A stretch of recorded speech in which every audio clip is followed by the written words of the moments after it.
What's going on, guys? It's Resto, and as promised, I'm giving you guys the Phase 3 Restoration Druid Guide. It's going to be quick, nice and simple. If you want more of an in-depth, please refer to my Phase 2 guide. Talents, there's going to be 3 options that we can choose from, but those who actually play Druid know there are a plethora amount of builds that a Druid can run based off of your playstyle. We'll keep it nice and simple based off of what I've been currently using.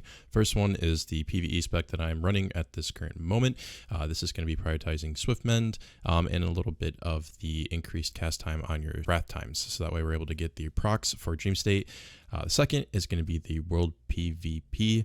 This is going to focus more on the sustainability, focusing on defensiveness. That way you guys are able to survive in your fights. And then the third is what I'm using right now for PvP. This is more towards the utility, focusing on speed and just overall utility in the other forms.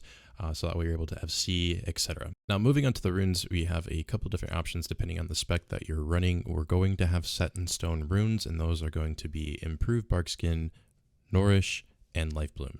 Never going to swap off those. On the PvE side of things, we're going to be running on the chest, the Fury of Storm range, and then moving down the line, Efflorescence, Wild Growth, and Dream State. If we're going into a World PvP spec, we're looking at Fury of Storm range, Elune's Fires, Sunfire, Survival Instincts. This is what I personally like to run. I know some people like to run Frenzied Regeneration along with Wild Growth in their World PvP set, but that's just me personally. What I like to run is Elune's Fire and Sunfire.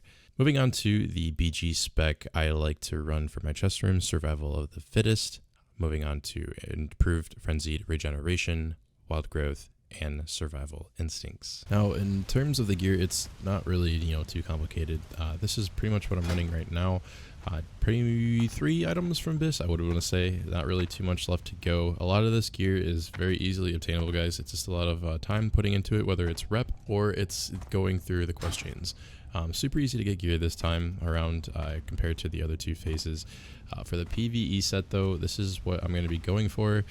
This is pretty much my end goal of everything that I want to obtain. And then for the PvP set, this is what I'm also going to be going for. In replacement of these 2 sets, guys, if you don't have all of this or not even close to coming to any of this, you can get the Emerald Wardens set as well.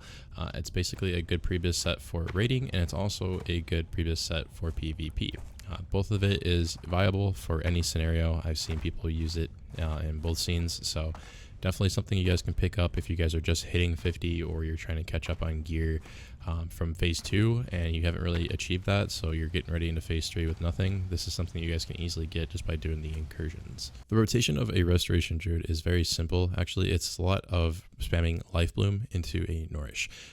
Theoretically, you would be putting Rejuvenation on somebody if they're consistently taking damage. This can be your main tank. You can refer to my phase 2 guide if you guys want a more in-depth rotation on how to determine which is which.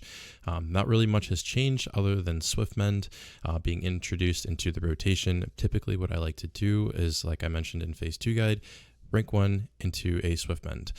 However, it doesn't mean that you can't use Swift Mend on a max rank Rejuvenation. Obviously, the healing output and the initial burst of the heal will be greater with the higher the rank that is. So typically what I like to do with the Rejuvenations that are not rank 1 is wait till it's almost done casting and then go ahead and cast Swift Mend. You'll still get the same gratitude of the initial cast, rather if it was a full 12 second. Healing in PvP is a little bit different because you have many different scenarios, like I mentioned before, that you could be utilizing your Druid. If you're a main healer healing the team fight within a BG, you're going to be using Wild Growth a lot.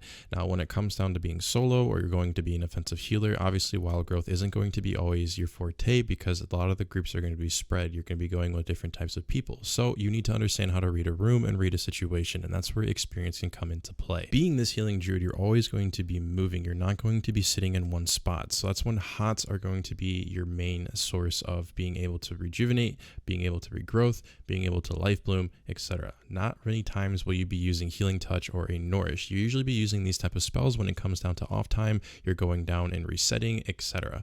Most of the time you're going to be moving on the go. You're not going to have time to cast. You want to reduce the chance of you being CC'd, because as a Druid, once you get CC'd, you're pretty much locked out of everything and it just pretty much like a floppy noodle. I can post a video of me being in more of a PvP scene as the Restoration Druid to kind of show you guys exactly, you know, how some things are played out and just kind of the situations that I put myself in and how you guys can react to it. So that's about it on this video. There's not really much left to explain. I hope you guys really enjoyed and learned something new. I'm really liking this phase. Hope you guys are as well.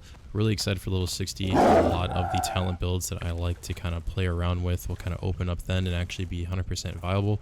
Right now we kind of have to branch off into some little off-spec-ish talent builds, if that makes sense. But that's about it. It's been Resto, guys. See you guys next time.